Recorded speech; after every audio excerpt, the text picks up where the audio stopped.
Caribbean सागर के बीच एक परिवार अपनी यॉट पर छुट्टियां मना रहा होता है। माँ जूलिया तैरने के लिए पानी में कूद जाती है। आराम करते समय उसे कुछ अजीब महसूस होता है, लेकिन क्योंकि आसपास कुछ दिखाई नहीं देता, वह सोचती है कि शायद उसका भ्रम होगा। कुछ सेकंड बाद वही अजीब एहसास फिर होता है। इस बार भी कुछ नजर नहीं आता, लेकिन अब वह घबरा जाती है और यॉट की तरफ तैरना शुरू करती है। तभी अचानक कोई उसकी टांग खींचने लगता है और वह मदद के लिए जोर जोर से चिल्लाने लगती है। उसकी बेटी कैसी हेडफोन लगाकर म्यूजिक सुन रही होती है, इसलिए उसे कुछ सुनाई नहीं देता। पति टॉम और बेटा बेन मछली पकड़ने में व्यस्त होते हैं। जूलिया पानी के ऊपर टिकने की कोशिश करती है, लेकिन मुंह में पानी जाने की वजह से चिल्लाना मुश्किल हो जाता है। थोड़ी देर बाद टॉम को एहसास होता है कि काफी देर से उसने जूलिया को नहीं देखा। वह यॉट पर उसे ढूंढता है और फिर अपनी पत्नी को खतरे में देख लेता है। वह बच्चों को बुलाता है, यॉट को उस तरफ ले जाता है और पानी में कूद जाता है। जल्दी से जूलिया तक पहुंचकर उसे संभालता है और यॉट की ओर तैरता है। बच्चे दोनों को ऊपर खींच लेते हैं। परिवार जूलिया को संभालता है, लेकिन जूलिया खुद को समझाती है कि शायद लहरों की वजह से ऐसा हुआ होगा। रात को सब मिलकर बेन का जन्मदिन मनाते हैं। कैसी को उसके बॉयफ्रेंड का कॉल आता है, तो वह लैपटॉप लेकर बाहर चली जाती है। वीडियो कॉल में उसका बॉयफ्रेंड दिखाता है कि शहर के ऊपर बड़े बड़े काले बादल छा गए हैं। कॉल ग्लिच होकर फ्रीज हो जाती है। कैसी यह बात परिवार को बताने आती है, लेकिन टॉम कहता है कि शायद जमीन से दूर होने की वजह से सिग्नल कमजोर है। तभी सबको एक आवाज सुनाई देती है। वे सब बाहर जाते हैं और देखते हैं कि व्हेल मछलियों का एक समूह गुजर रहा है। टॉम समझाता है कि व्हेल मछलियां हमेशा पृथ्वी के मैग्नेटिक फील्ड को फॉलो करती हैं, लेकिन जब तूफान आता है तो वे कंफ्यूज हो जाती हैं। अचानक यॉट जोर से हिलती है और बेन गिर जाता है। टॉम को चिंता होती है कि कहीं यॉट को नुकसान तो नहीं पहुंचा, इसलिए वह डाइव करके नीचे चेक करने चला जाता है। कुछ देर बाद वह सतह पर वापस आता है, लेकिन उसके कंधे पर एक बड़ा घाव होता है। जूलिया तुरंत उसका जख्म सीती है। टॉम बताता है कि पानी के अंदर उसे ऐसा लगा जैसे उसके पीछे कोई बहुत बड़ा जीव था, लेकिन जब उसने मुड़कर देखा तो प्रोपेलर से कट लग गया। वह कहता है कि जो भी चीज थी बहुत बड़ी थी। टॉम को यॉट पर काफी नुकसान दिखाई देता है, इसलिए उन्हें मदद बुलानी पड़ती है। जूलिया बार बार रेडियो पर कोशिश करती है। कैसी फोन पर सिग्नल ढूंढती है, लेकिन कुछ भी काम नहीं करता। तभी कैसी को एक अजीब सा जीव दिखाई देता है और वह चिल्ला उठती है, लेकिन वह तो बस बेन होता है जो मास्क पहनकर मजाक कर रहा होता है। कुछ देर बाद यॉट पूरी तरह बंद हो जाती है और समुद्र के बीच में फंस जाती है। जूलिया रेडियो में एक आवाज सुनती है, लेकिन आवाज इतनी खराब होती है कि उसे कुछ समझ नहीं आता। टॉम परिवार को बताता है कि उनके पास सिर्फ 4 दिन का खाना पानी बचा है और अब उन्हें किसी मछली पकड़ने वाली नाव का इंतजार करना होगा। अचानक रडार पर कुछ डिटेक्ट होता है और परिवार को एक अजीब सी आवाज सुनाई देती है। सब दौड़कर बाहर आते हैं और हैरानी से देखते हैं कि कई सारे उल्कापिंड जमीन पर गिर रहे हैं।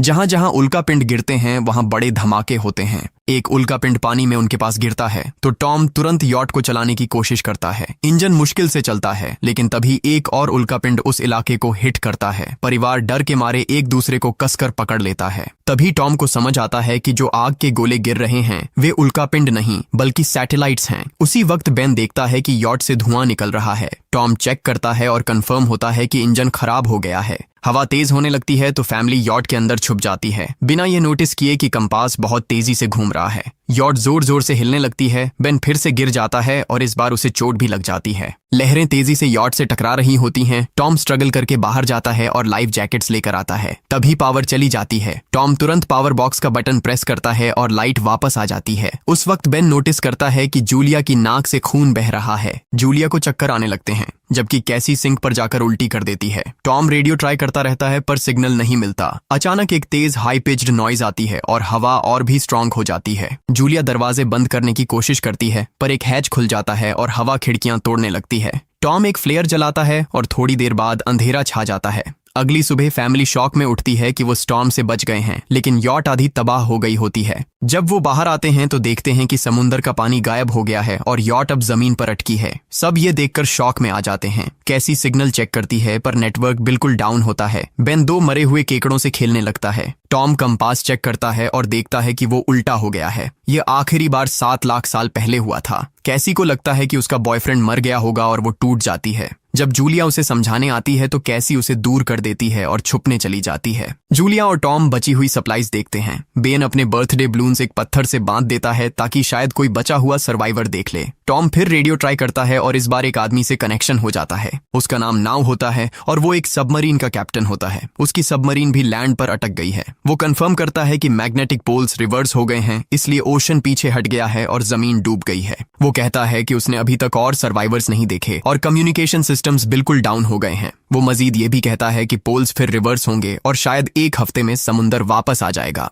वो फैमिली को वार्न करता है कि जितना हो सके ऊंची जगह चढ़ जाओ, क्योंकि जब पानी वापस आएगा तो वो बहुत खतरनाक होगा। वो बोलता है उसका पार्टनर क्रैश में मारा गया और सबमरीन में बस 3 लोगों की ही जगह है। जूलिया और टॉम उससे कहते हैं कि प्लीज हमारे बच्चों को बचा लो। वो उन्हें अपने कोऑर्डिनेट्स दे देता है। टॉम कैलकुलेट करता है कि सबमरीन तक पहुंचने में 2-3 दिन लगेंगे। वो फैमिली से कहता है आज रात अच्छे से आराम कर लो, कल सुबह हम निकलेंगे। अगली सुबह फैमिली सामान पैक कर रही होती है, तभी टॉम को पास में कुछ हिलता हुआ दिखता है। वो एक लंगड़ा आदमी होता है जिसके हाथ में हारपून होती है और साथ में एक कुत्ता लगातार भौंक रहा होता है। टॉम उसके पास जाता है और उसे पानी की बोतल देता है, लेकिन वो आदमी कुछ ऐसी भाषा में बोलता है जो टॉम समझ नहीं पाता। पानी पीने के बाद वो अजनबी अचानक टॉम के सिर पर बोतल मारता है और चेहरे पर जोर का लात मार देता है। जूलिया डर के मारे भागती है, लेकिन तब तक देर हो चुकी होती है। वो आदमी टॉम के पेट में हारपून घुसा चुका होता है। टॉम कुछ पल तक तड़पता है और फिर वो उसकी गर्दन भी काट देता है। फिर वो आदमी जूलिया के पीछे भागता है और उस पर हारपून फेंकता है, जिससे उसके कंधे में चोट लग जाती है। जूलिया दर्द सहते हुए यॉट के अंदर भागती है और बच्चों को बोलती है कि छुप जाओ। वो दरवाजा लॉक कर देती है। कैसी और बेन सोफे के अंदर घुस जाते हैं। जूलिया उन्हें फ्लेयर गन पकड़ाती है और खुद एक चाकू लेकर बाथरूम में छुप जाती है।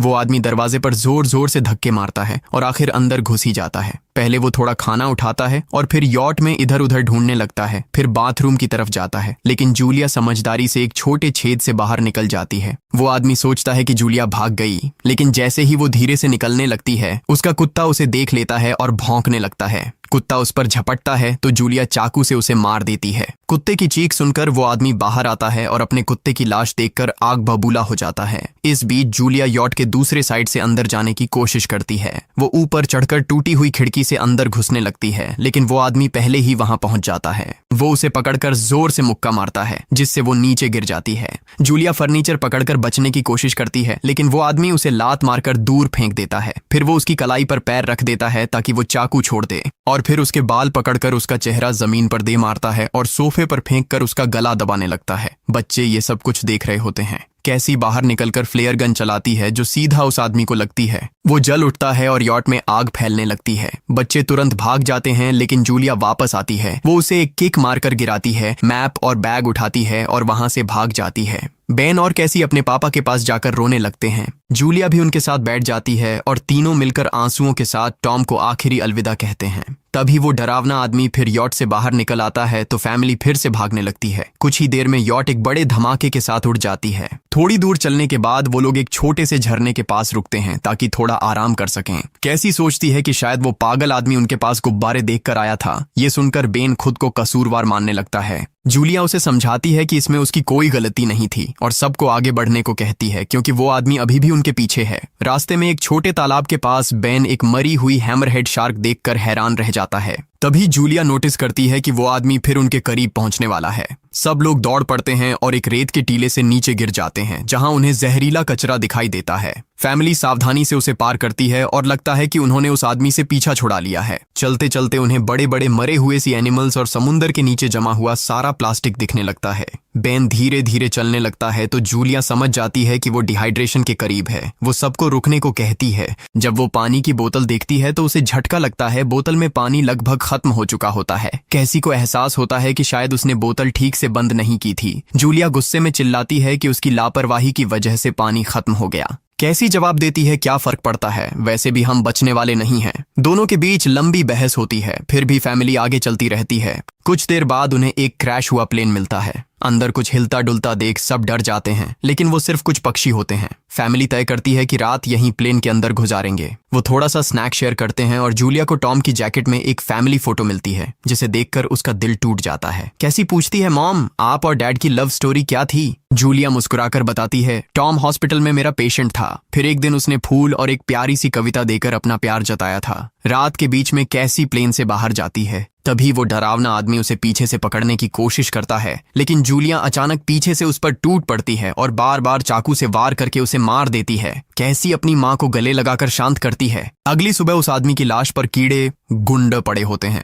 फैमिली नोटिस करती है कि उसके शरीर पर कई काटने के निशान हैं, मतलब इस एरिया में कोई खतरनाक जीव छिपा हुआ है। जैसे ही वो लोग वहां से निकलते हैं, केकड़े उसके मुंह से बाहर निकल आते हैं। कुछ घंटों बाद जूलिया और कैसी मैप देख रही होती हैं, लेकिन बेन धीरे से आगे निकल जाता है। जूलिया चिल्लाती है, रुक जाओ, लेकिन बेन एक तालाब में झुककर पानी पीने लगता है। जूलिया तुरंत उसे खींचकर बाहर निकालती है और समझाती है कि अनजान पानी उसे बीमार कर सकता है। धूप बहुत तेज हो जाती है तो फैमिली अपने सिर कपड़ों से ढक लेती है। बेन को चक्कर आने लगते हैं। तभी उन्हें कुछ पुराने कुर्सियां मिलती हैं और जूलिया कैसी उनसे एक टेम्पररी शेल्टर बना लेती हैं। जूलिया बेन को इंजेक्शन लगाती है और तय करती है कि वो रात वहीं बिताएंगे। सुबह जूलिया एक अजीब सी आवाज सुनकर उठती है।